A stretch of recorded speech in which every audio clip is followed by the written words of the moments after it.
നിയമസഭാ തെരഞ്ഞെടുപ്പിൽ കോൺഗ്രസിലെ എംപിമാർ സ്ഥാനാർത്ഥികൾ ആകില്ലെന്ന് മധുസൂദനൻ മിസ്ത്രി. എംപിമാർ ചിത്രത്തിലില്ലെന്ന് കോൺഗ്രസിന്റെ കേന്ദ്ര തെരഞ്ഞെടുപ്പ് സമിതി യോഗത്തിന് ശേഷം മധുസൂദൻ മിസ്ത്രി പറഞ്ഞു. 31 പേരുടെ പട്ടിക സമിതി അംഗീകരിച്ചിരിക്കുന്നു. വിഷ്ണു പ്രസാദാണ് വിവരങ്ങളുമായി ചേരുന്നത്. വിഷ്ണു, എംപിമാർ ഔട്ട് എന്നുള്ള കാര്യം എംപിമാരെ ആദ്യം ബോധ്യപ്പെടുത്തേണ്ടി വരും. എങ്ങനെയായിരിക്കും അത്? ഈ കാര്യം എല്ലാ എംപിമാരെയും അറിയിച്ചോ? ഇങ്ങനെ തന്നെയായിരിക്കുമോ? ഇനി ആർക്കെങ്കിലും എന്തെങ്കിലും ഇളവുണ്ടാവുമോ?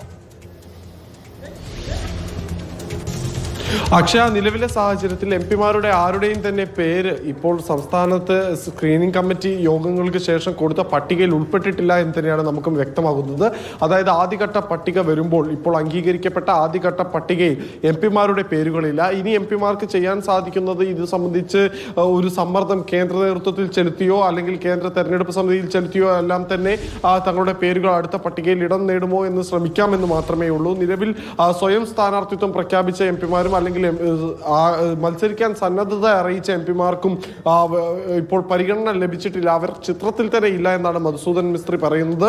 നിലവിൽ സൂചിപ്പിച്ചതുപോലെ 31 സീറ്റുകളിലാണ് ഇപ്പോൾ ധാരണയായിട്ടുള്ളത്, അല്ലെങ്കിൽ 31 പേരുടെ പട്ടികയിലാണ് ഇപ്പോൾ ധാരണയായിട്ടുള്ളത്. ഈ പട്ടികയിൽ തന്നെ സിറ്റിംഗ് സീറ്റുകൾ ഒഴികെ ഏകദേശം 12ഓളം മണ്ഡലങ്ങളുടെ പേരുകൾ കൂടി ഇപ്പോൾ അന്തിമഘട്ടത്തിലേക്ക് എത്തിയിരിക്കുന്നു.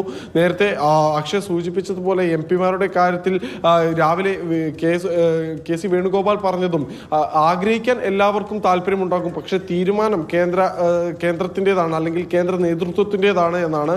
ഇക്കാര്യം ശരിവെച്ചുകൊണ്ട് തന്നെയാണ് മധുസൂദൻ എന്തായാലും ആഗ്രഹം എല്ലാവർക്കും ഉണ്ടാകാം, തീരുമാനം ഇപ്പോൾ അത് കേന്ദ്രത്തിന്റെ ഭാഗത്തുണ്ടാകുന്നു. എംപിമാർ മത്സരിക്കുന്നില്ല എന്നുള്ളത് തന്നെയാണ്.